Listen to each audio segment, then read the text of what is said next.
Hello everyone, welcome to easy for study.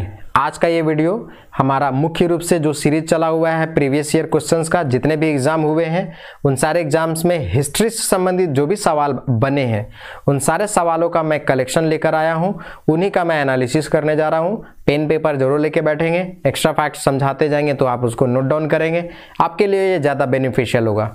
ठीक है, तो बिना लेट किए हुए वीडियो को हम स्टार्ट करते हैं। ठीक है, पहले ऑलरेडी 3 पार्ट अपलोड हो चुका है, उन सब प्रीवियस ईयर के जो पार्ट्स हैं उनको आप जरूर चेकआउट कर लें। उसको देखने के बाद अगर आप यहाँ आते हैं तो आपको ज़्यादा समझ में आएगा, क्योंकि कहीं ना कहीं वो इंटरलिंक्ड है। ठीक है, तो ये आशा करते हैं कि आप पहले वाला वीडियो कंप्लीटली देख चुके हैं, फिर इसके बाद आप यहाँ आ रहे हैं तो आपको ज़्यादा समझ में आएगा। ठीक है, चलो नेक्स्ट देखते हैं।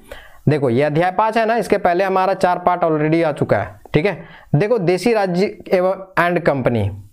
पहला सवाल बनता है, निम्नलिखित भारतीय राज्य क्षेत्र का अंतिम प्रमुख विस्तार हुआ था, किसका हुआ था? तो किसके समय में? डलहौजी के समय में। डलहौजी जो था ना, वो डलहौजी के समय में अंतिम प्रमुख विस्तार हुआ था भारतीय राज्य क्षेत्र का। नेक्स्ट देखो, हड़प नीति। हड़प नीति पहला किसको हड़पा गया था? हड़प नीति के तहत सबसे पहला हड़पा गया था अवध को। ठीक है, कौन सा कहते हैं? कुशासन के आधार पर। नेक्स्ट देखो, बघार रियासत। बघार रियासत ब्रिटिश में कब विलय हुआ था? 1850 में। बघार जो था वो कब हुआ था? ब्रिटिश में विलय 1850 में। नेक्स्ट देखो, भारत में ब्रिटिश शासन के दौरान निम्नलिखित राजसी राज्यों प्रिंसली स्टेट्स पर विचार करिए। कौन कौन? झांसी, संबलपुर, सतारा। इन तीनों का ब्रिटिश द्वारा उसके समामेलन का सही कालानुक्रम क्या है? तो सबसे पहले हुआ था सतारा, फिर हुआ था संबलपुर, फिर हुआ था झांसी। ठीक है, ये तीनों को मतलब कि 3-2-1 सी। नेक्स्ट देखो, डलहौजी की जो विलय नीति थी ना, उसका प्रथम शिकार कौन हुआ था? तो क्वेश्चन है, लॉर्ड डलहौजी के द्वारा जो विलय की नीति अपनाई गई थी उसका प्रथम शिकार कौन हुआ था? तो वो हुआ था सतारा। सतारा जो था वो डलहौजी के द्वारा चलाई गई कौन सी नीति? विलय की नीति। विलय नीति का क्या हो गया था? शिकार हो गया था। नेक्स्ट देखो, अधोलिखित युग्मों में से कौन सुमेलित है? सुमेलित है, तो इसका आंसर है सी। 1856 में अवध का विलय, तब ना बाद में 1857 में सिपाही मुटिनी होता है, जिसको कहते हैं सिपाही विद्रोह, भारत का प्रथम स्वतंत्रता संग्राम। ठीक है, चलो नेक्स्ट देखो, नीचे उन राज्यों के नाम दिए गए जिन्हें दयावसान सिद्धांत के अंतर्गत इंग्लिश ईस्ट इंडिया कंपनी ने अपने राज्य में मिला लिया था। उसका कालानुक्रम बताओ, कौन कौन होगा? सबसे पहले सतारा 1, जयपुर 2, झांसी 3 और नागपुर 4। ये 1 2 3 4 ए आंसर सही होगा। ठीक है, दयावसान सिद्धांत, इसके तहत कौन कौन आया था? पहले आया था सतारा, फिर आया था जयपुर, फिर आया था आपका झांसी। झांसी की रानी लक्ष्मीबाई के द्वारा वहां पर बचाने की कोशिश की गई थी, हालांकि असफल हो गई थी, लेकिन लड़ ली थी बढ़िया से। फिर आया था नागपुर। नेक्स्ट देखो, हड़प सिद्धांत। अब ये समझो, हड़प का जो सिद्धांत था, हड़प के सिद्धांत जो थे वो कौन दिए थे? ये दिए थे डलहौजी। ठीक है, कौन दिए थे? डलहौजी दिए थे। ठीक है, थोड़ा इज्जत से ज़्यादा नाम ले लिए नहीं। तो बोला ना, डलहौजी द्वारा निम्नलिखित में से किस राज्य को ब्रिटिश साम्राज्य में शामिल नहीं किया गया था? किसको नहीं किया गया था? बघाट, नागपुर, संबलपुर, बनारस। ऊपर वाला तीनों तो देख ही लिए, कौन नहीं हुआ था? बनारस नहीं हुआ था यहाँ से। ठीक है, बनारस नहीं हुआ था। चलो नेक्स्ट सवाल देखते हैं अब हमारा, निम्नलिखित में से कौन से डलहौजी की अपहरण नीति का शिकार नहीं हुआ था? अपहरण की नीति कौन चलाया था? ये चलाया था डलहौजी। डलहौजी, शिमला जाएंगे ना हिमाचल प्रदेश, वहाँ पर आपको डलहौजी मिलेगा। नेक्स्ट देखो, अभी नहीं है जिंदा, कुछ और डलहौजी मिलेगा। निम्नलिखित में से कौन डलहौजी की अपहरण नीति का शिकार नहीं हुआ था? नागपुर हुआ था, सतारा हुआ था, उदयपुर हुआ था, सिंधिया नहीं हुआ था। ये लोग उसका चाटुकारी करता था, सिंधिया, इसीलिए नहीं हुआ था। नेक्स्ट देखो, हालांकि हमारा यहाँ पर इंटेंशन किसी को ठेस पहुँचाना नहीं है। अब ऐसा नहीं कि आप मेरा वीडियो देख करके कोई क्लेम करने लगे कि सिंधिया को ये कर रहा है, नहीं। मेरा यहाँ तात्पर्य है पढ़ाना, राजनीति नहीं करना। डलहौजी की हड़प नीति, डॉक्ट्रिन ऑफ लैप्स के अंतर्गत, अब ये समझिएगा कि हड़प नीति का संबंध किससे है? तो डलहौजी से है। तो डॉक्ट्रिन ऑफ लैप्स के अंतर्गत निम्नलिखित में से किस राज्य को हस्तगत करने का निर्णय को डायरेक्टरों की सभा ने अनुमोदन नहीं किया था? तो करौली को नहीं किया, क्योंकि संबलपुर हुआ था, सतारा हुआ था और उदयपुर हुआ था। करौली यहाँ पर जो है ऑप्शन में वो नहीं हुआ था। नेक्स्ट देखो, निम्नलिखित में से किसने लक्ष्मीबाई के पति की मृत्यु के उपरांत उसके दत्तक पुत्र को उत्तराधिकार से वंचित किया तथा बाद में राज्य को अपने कब्जे में ले लिया था? कौन लिया था? लॉर्ड डलहौजी। डलहौजी, कभी मणिकर्णिका कोई एक मूवी आया हुआ था, उसको आप देखेंगे तो आपको पता चलेगा, ठीक है, कंगना रनौत का था। नेक्स्ट देखो, निम्नलिखित में से किसने विलय की नीति की नियोजित एवं क्रियान्वित की थी? कौन किया था? ये डलहौजी किया था। डलहौजी बहुत ही एक्सपैंड किया था अंग्रेजी ईस्ट इंडिया कंपनी के शासन को। सहायक संधि, सहायक संधि, सहायक संधि कौन स्वीकार सबसे पहला जो है वो किया था? तो सहायक संधि को हैदराबाद का निजाम किया था। हैदराबाद का निजाम जो था वो एक्सेप्ट किया था, ठीक है। नेक्स्ट देखो, निम्नलिखित में भारतीय शासकों में कौन सर्वप्रथम सहायक संधि में शामिल हुआ था? तो सहायक संधि में शामिल होने वाला था अवध का नवाब। नेक्स्ट देखो, निम्नलिखित में से कौन प्रथम भारतीय राज्य कौन सा था जिसने लॉर्ड वेलेजली की सहायक संधि? सहायक संधि ऊपर बताया ना, अवध का नवाब, तो कौन किया था सहायक संधि? वेलेजली। डलहौजी हड़प नीति और वेलेजली सहायक संधि। वेलेजली, तो लॉर्ड वेलेजली की सहायक संधि पर हस्ताक्षर कौन किया था? ध्यान रखिएगा, हैदराबाद। ऊपर अभी बताया ना, हैदराबाद का निजाम जो था वो पहला शासक था जो एक्सेप्ट कर लिया था सहायक संधि को, ठीक है। तो यहाँ से ये सवाल क्लियर हो गया होगा, होप सो। नेक्स्ट देखो 16 नंबर, भारत सहायक संधि को किसके काल में क्रियान्वित किया गया था? सहायक संधि को किसके काल में क्रियान्वित किया गया था? तो वेलेजली के टाइम पीरियड में। मतलब सीधा समझिए, सहायक संधि का संबंध, सहायक संधि का संबंध जो था वो किससे है? वेलेजली से, वेलेजली, ठीक है। नेक्स्ट देखो, नेक्स्ट सवाल है हमारा, भारतीय राज्यों में पर अंग्रेजी प्रभुत्व स्थापित करने के लिए किसने प्रशासन में सहायक संधि प्रणाली का सूत्रपात किया था? सहायक संधि का सूत्रपात को किसने किया था? ऑप्शन बी, सहायक संधि वेलेजली। सहायक संधि वेलेजली, लॉर्ड वेलेजली, ठीक है। नेक्स्ट देखो 18 नंबर है, सहायक संधि की व्यवस्था को स्वीकार करने वाले प्रथम भारतीय देशी शासक कौन थे? हैदराबाद के निजाम, बता चुके, ऑप्शन बी। सहायक संधि स्वीकार नहीं की थी, किसने नहीं की थी? हैदराबाद का निजाम तो किया था। इंदौर के होलकर नहीं किए थे, जोधपुर राज्य के राजपूत भी कर लिए थे और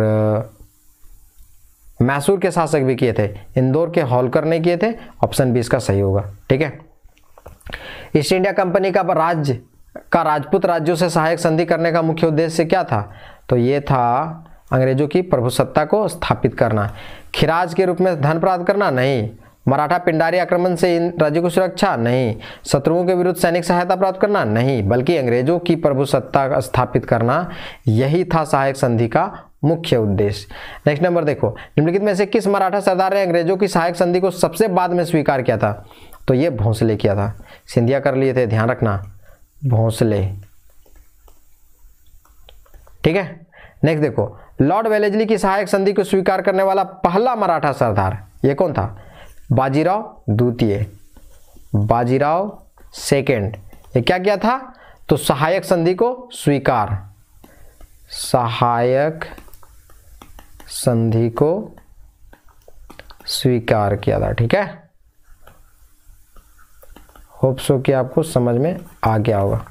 नेक्स्ट देखो, सहायक संधि के द्वारा अंग्रेजों ने भारतीय नरेशों को, नरेश माने होता है अंग्रेज, भारतीय नरेशों को किस चीज को नियंत्रित किया? तो क्या करता था? उनकी विदेश राष्ट्रों से संबंध, सहायक संधि में किसी से एग्रीमेंट करने नहीं देता था ये लोग। निम्नलिखित में से कौन सा अंग्रेजों की सहायक संधि में मित्र थे? कौन मित्र थे? तो ये होंगे हैदर अली, नहीं भाई, मीर कासिम नहीं, लड़ा था ये लोग, रंजीत सिंह नहीं, इनमें से कोई नहीं। ऑप्शन इसका डी होगा, सहायक संधि मित्र ये लोग बना ही नहीं था।